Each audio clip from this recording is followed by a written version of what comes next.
சிம்மராசி நேயர்களே, ராப்பிச்சைக்காரர்கள் என்ற ஒரு இனத்தையே அழித்த பெருமை ரெஃப்ரிஜிரேட்டருக்கு தான் சார் சேரும்.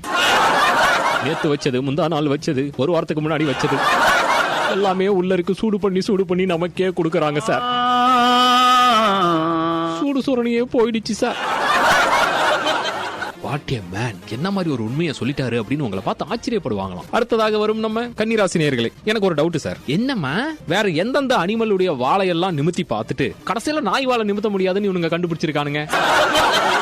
இவமே காலை காட்டுங்க. எப்படி எவனுக்குமே தோணலையே ஆச்சரியப்பட்டு போவாங்களாம். சில்லறைய செதற விடுவாங்களாம் சார். அடுத்ததாக வரும் நம்ம துலாம் ராசி நேயர்களே, ஒரு பொண்ணு லவ் பண்றாளா இல்லையா, பாய் ஃப்ரெண்ட் இருக்கானா இல்லையா, அந்த பொண்ணுக்கு ஆள் இருக்கா இல்லையா, எல்லாம் ஒண்ணுதானே சார்? இல்லங்க, கண்டுபிடிக்கிறது ரொம்ப ஈஸிங்க. அப்படியா? எப்படி? அந்த பொண்ணு ஒரு அரை மணி நேரம் போனை நோண்டாம இருந்தாலே போதும், அந்த பொண்ணுக்கு ஆள் இல்லைன்னு அர்த்தம். Sir you are legend sir அப்படின்னு வாங்கலாம். கண்டுபிடிச்சேன் சார். ஏத்த விட்டு பொண்ணு சும்மா உட்காந்துருக்கும் போதே கண்டுபிடிச்சேன் அப்படின்னு நீங்க உங்களுடைய பெருமையை எல்லாருக்கும் சொல்லுவீங்களா? விருச்சிக ராசி நேயர்களே, ஏட்டையா என் புருஷனை 3 நாளா காணும் ஏட்டையா, எனக்கு சந்தேகமா இருக்கு ஏட்டையா, யாரா கடத்திருப்பாங்களோ, நீங்க கண்டுபிடிச்சு தரணும் ஏட்டையான்னு கதறுவீங்களாம். சரி விடுமா, அதுக்குதானே போலீஸ் ஸ்டேஷன் இருக்கு, அவருடைய அடையாளத்தை சொல்லு. அதாவதுங்க, இந்த நெத்தியில எலுமிச்சம்பழம் அளவுக்கு புடைச்சிருக்குங்க. இந்த பின் மண்டையில இந்த ஜல்லிக்கரண்டியால வெட்டின தழும்பு ஒண்ணு இருக்குங்க. கையில சூடு போட்ட காயம் ஒண்ணு இருக்குங்க. அப்புறம் போதுமா நிறுத்து, உன் புருஷனை யாரும் கடத்தல, அந்த ஆள் தான் தப்பிச்சு எங்க ஓடி இருப்பான்.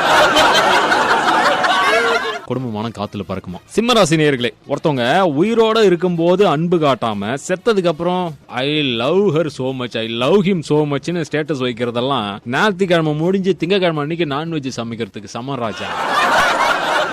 அதனால எந்த யூஸும் இல்ல. நீங்க சொல்லும் போதே பல பேருடைய அறிவு கண்ணு படார்னு திறக்குமா. கன்னிராசி நேயர்களே, கணவன் மனைவி அன்பா பேசிக்குவீங்களாம். ஏங்க இந்த புண்ணியம் செஞ்சவங்களை இங்கிலீஷ்ல எப்படிங்க சொல்லுவாங்க அப்படின்னு உங்க வைஃப் கேட்க, ரொம்ப சிம்பிள் டி, வெரி வெரி சிம்பிள், அன்மேரிட்னு சொல்லுவாங்கடி.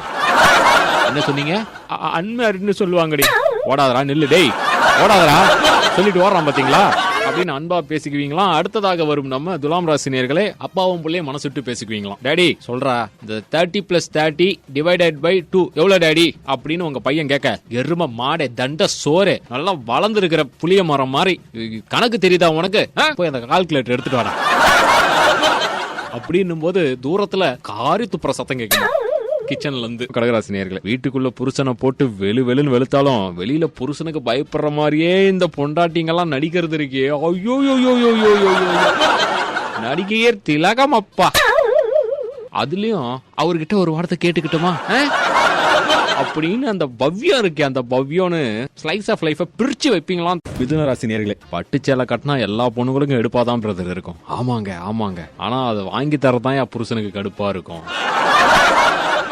அவன் துன்பப்பட்டு துயரப்பட்டு கஷ்டப்பட்டு கடன்பட்டு வாங்கின அந்த காஞ்சிப்பட்டு அதை கட்டிக்கிட்டு அந்த அம்மா வெக்கப்பட்டு என்னன்னு சொல்றது அப்படின்னு எமோஷனலா ஃபீல் ஆயிடுவீங்களா. அடுத்ததாக வரும் நம்ம துலாம் ராசி நேயர்களே, ஏண்டா மாசத்துக்கு ஒரு நாள் மட்டும் தானடா சம்பளம் கொடுக்குறீங்க? ஆமா, ஆனா வேலை மட்டும் டெய்லி கொடுக்குறீங்களேடா, அதனால டெய்லி சம்பளம் கொடுங்கடா, டெய்லி வேலை கொடுக்குறீங்கல்ல அப்படின்னு நீங்க நியாயமா கேட்கற மாதிரி இருந்தாலும் கூட வாண்டடா பிரச்சனை வருமா, வாயை வச்சுக்கிட்டு சும்மா இருங்க. ரிஷபராசி நேயர்களே, 3 தோசை சாப்பிடுற வரைக்கும் சார் வேணுமான்னு கேக்குறாங்க. ஆமாங்க, 5வது தோசை சாப்பிடும் போது போதுமா அப்படின்னு மிரட்டுறாங்க சார். என்ன வாழ்க்கை சார் இதுன்னு யதார்த்தமா பதார்த்தமா குடும்ப லைஃபை ஷேர் பண்ணுவீங்களா. அடுத்ததாக வரும் கன்னிராசி நேயர்களே, 3 தோசை சாப்பிடுற வரைக்கும் சார் வேணுமான்னு கேக்குறாங்க. ஆமாங்க, 5வது தோசை சாப்பிடும் போது போதுமா அப்படின்னு மிரட்டுறாங்க சார். என்ன வாழ்க்கை சார் இதுன்னு யதார்த்தமா பதார்த்தமா குடும்ப லைஃபை ஷேர் பண்ணுவீங்க.